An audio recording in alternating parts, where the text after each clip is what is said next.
Hey everybody, look! It's the 9th anniversary of FNaF! Let's rank every game to celebrate! Oh no! My computer wasn't able to record footage for FNaF Security Breach Fury's Rage. Yeah, this is the game that exists. So apparently it was made as a way for them to apologize for delaying Security Breach. I am so sorry. Please take this as a token of my apology. So given that Fury's Rage is supposed to be a beat-em-up game, I guess I'm gonna have to show you footage from Scott Pilgrim vs. the World, which is much better.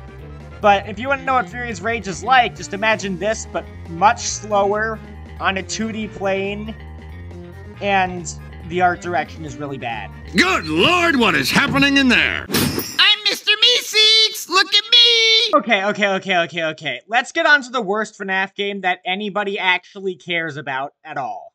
It's Security Breach. I've made it no secret that I absolutely despise this game. I hate it more than any other game in existence. And sometimes I bring it up in my videos just so I can take a jab at it because of how much I hate it. Nothing about this game is fun. The actual animatronics that can attack you are so non-threatening that they had to slap these staff bots over every square inch of the map just to make it so you can actually die. And that's just the base game. The Ruin DLC is basically just walking. It's just walking, and sometimes you solve a puzzle so simple, a literal caveman would be able to figure it out. And what's even worse is that you have to put this mask on for some parts of the game, but then this guy, Mixies, or I like to call him Meeseeks, will show up to stop you from putting the mask on, because he appears if you have it on for too long. Just take the mask off for a couple of seconds, and then put it back on, and he's gone. It's just filler. It's just blatant filler. And who could forget about the fact that Vanny was being foreshadowed as a villain, built up for several games, and then barely appeared in this game, and then also was made not a villain anymore. I could talk about Security Breach for a longer amount of time, and I really want to. I want to do this. I want to do this, but for Security Breach. Cause some came in the mail today. Yeah, I did. These nuts. FNaF Special Delivery. Let's just get this one done quickly. It's an AR game on your phone. It does a shitty job explaining how everything is supposed to work. And that's it. You're never gonna get anywhere because you're gonna be confused and bored and just give up on the game 30 minutes into playing it. The end! This is getting out of hand. Now there are two of them. So, most people's experiences with FNaF are just them watching other people play it on YouTube and not actually playing the games themselves.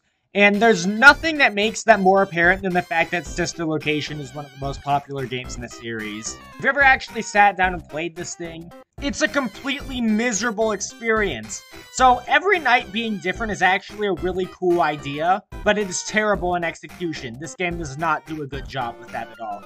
All of the mini-games are just do this, and then stop when something shows up that makes you know that you can't do that thing until that sign goes away and then you can do it again. The only exception is Night 4, the keypad, and Enter Night.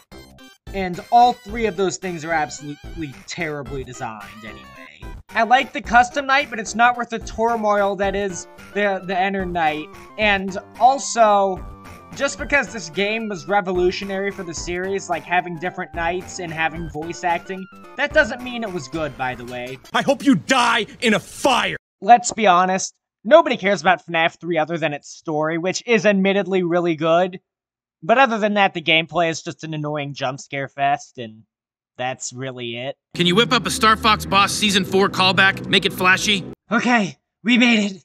We made it into the territory of games that I actually like. Starting with Freddy in Space 2. I know you're laughing at me right now, but genuinely this game is a lot of fun. It plays like a Mega Man game where you have to run through levels to save the other FNaF characters, all of which have different weapons, although you'll only ever use Bonnie because he's way more powerful than any of the other ones. It's also just fun to try to rack up as much money as possible and find some of the secrets, some of which include YouTubers being boss fights in the game. Although I will say this, there are a couple of problems. One of which is that the final boss takes way too long. It's really, really annoying. Also, it's easy to get lost in the Stellar Pit level. But that's about it. Everything else is great. FNaF 2. Let me explain. I like FNaF 2, I really do, but I don't think it's as good as everything that I put above it. Out of every game in the series, FNaF 2 is definitely the most repetitive. Every night basically just ends up becoming you repeating the same 3 actions in the same order throughout the entire night. And while the fact that there is skill involved stops it from becoming stale, it is still noticeably less varied than the rest of the games. Even in the behavior of the animatronics, they really just act one of 3 ways. The marionette with the music box, Foxy with the flashlight, or you just put the mask on. That's it. None of them have any individual character in this game, and that sucks. But I do like how this game started to tell its story through minigames. I think that was a pretty cool touch.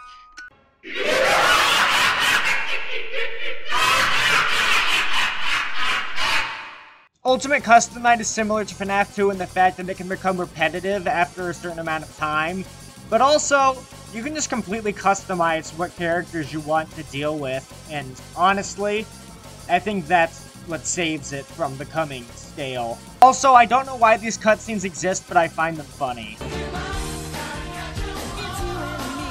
Scott Cawthon, with his galaxy brain, thought it would be a good idea to make a FNaF RPG. And he was right. FNaF World is a complete blast to play from start to finish, and it has a variety of enemies, characters you can use, abilities, and it even has some mini-games. Plus, it introduced Lolbit, who would go on to be basically the Stan Lee character of the franchise, cameoing all over the place. The animatronic characters here do get a bit quirky at night. The original Five Nights at Freddy's has aged amazingly. A large part of the reason for this is the game's reliance on atmosphere. So, the jump scares in this game, and I do think that people associate FNaF more with jump scares than it should be, but in this game especially, the jump scares are not the big part of the horror. The atmosphere is what really carries it, and then the jump scares are more of a release from the horror if you happen to die. It also had a pretty open story, which allowed for there to be a lot of sequels made of it. Basically, this is the perfect game to start the series on. It had a lot of mysteries. I'm the boss. Need the info. Pizzeria Simulator lets you run your own restaurant. This game basically functions with 3 game modes. One where you're running the restaurant, one where you're taking salvages at the end of the day of animatronics, and one that's in between those 2 periods where you have to do busy work in your office.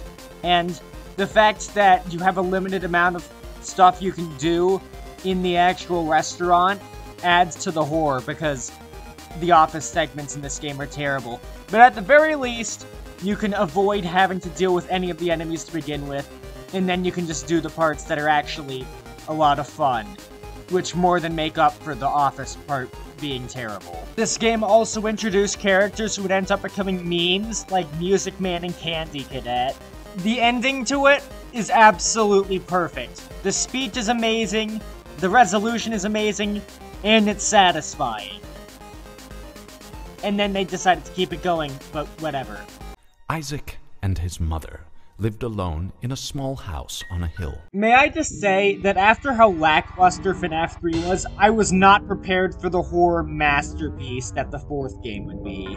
The actual designs of the animatronics don't contribute to it being a horror masterpiece because they're cartoonishly over the top. But the very way the game is designed is meant to be as scary as possible, forcing you to run up to doors and listen for quiet noises to tell if there's a giant monster right in front of you.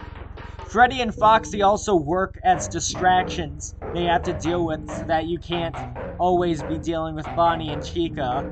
With Freddy, you have to shine the flashlight on him, and Foxy, you have to stop him from leaving your closet. FNaF 4 is homophobic. That's no good. With a help wanted sign in the window. Help Wanted is the best game in the series. Not only does it function as a recreation of the first 3 games, but it also has a bunch of new things as well, including a Halloween-themed DLC. And this game is meant to be played in VR, although you don't have to play it in VR, and it has Glitchtrap following you, who is actually an intimidating entity. That is until you realize he has Mewtwo thighs.